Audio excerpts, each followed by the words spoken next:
नमस्कार, मैं हूं आपके साथ रोहित और आप देख रहे हैं एनवेब न्यूज। इधर बीजेपी ने अपने उम्मीदवारों की पहली लिस्ट जारी की, उधर दौड़े दौड़े मंत्री प्रधानमंत्री नरेंद्र मोदी के पास पहुंच गए।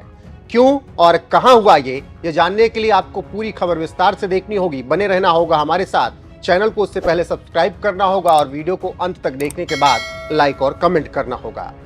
दरअसल बीजेपी इस बार नारा दे चुकी है, अब की बार 400 पार, और इन्हीं 400 सीटों को जीतने के लिए बीजेपी पूरे दमखम के साथ चुनावी मैदान में है और बहुत सोच समझकर अपने उम्मीदवारों के नाम का ऐलान कर रही है।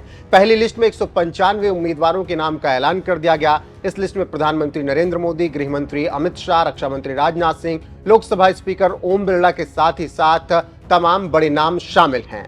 लेकिन जैसे ही बीजेपी ने अपनी लिस्ट जारी की, उसके एक दिन बाद ही दौड़े दौड़े मंत्री प्रधानमंत्री नरेंद्र मोदी के पास पहुंच गए।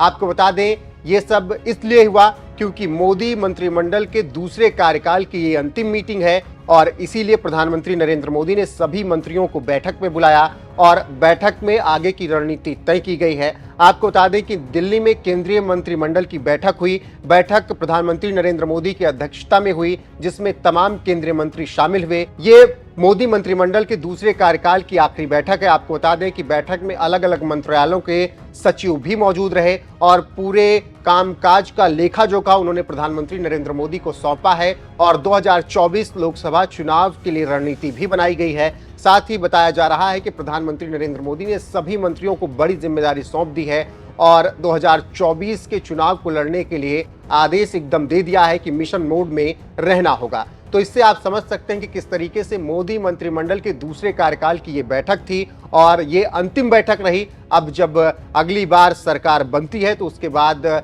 जब सरकार का गठन होगा तो फिर कैबिनेट मंत्रियों की बैठक उसके बाद होगी। अब इससे आप अंदाजा लगा सकते हैं कि किस तरीके से प्रधानमंत्री नरेंद्र मोदी इस वक्त लगातार मीटिंग्स कर रहे हैं। अभी हाल ही में पीएम मोदी का एक वीडियो वायरल हुआ था जब उन्होंने सुबह लगभग 3-4 बजे तक मीटिंग की थी और उसके बाद वो अपने दौरे पर झारखंड निकल गए थे। इसके बाद नामों पर मुहर लगी थी और फिर एक दिन बाद 195 उम्मीदवारों की लिस्ट जारी कर दी गई और जैसे ही लिस्ट जारी की गई उसके बाद भी देर रात बीजेपी मुख्यालय में मीटिंग चलती रही और सुबह ही प्रधानमंत्री नरेंद्र मोदी ने अपने मंत्रियों की बैठक बुला ली और ये मोदी मंत्रिमंडल के दूसरे कार्यकाल की आखिरी मीटिंग है। गौरतलब है कि लोकसभा चुनाव में इस बार बीजेपी ने 400 पार का नारा दिया है और इसी वजह से पीएम मोदी लगातार बैठक कर रहे हैं। बीजेपी ने जिस तरीके से चुनाव लड़ने का प्लान बनाया है और नामों का ऐलान कर रही है, उससे सभी चौंक रहे हैं। दरअसल जिस तरीके से पीएम मोदी ने 2014 और 2019 में जीत दर्ज की थी, उसी तरीके से अब 2024 में भी वो जीत दर्ज कर हैट्रिक लगाना चाहते हैं। खैर, देखने वाली बात होगी कि पीएम मोदी जिस तरीके से रणनीति बना रहे हैं वो अपनी रणनीति में कितने कामयाब होते हैं और 2024 में बीजेपी कितने सीटें लेकर आती है।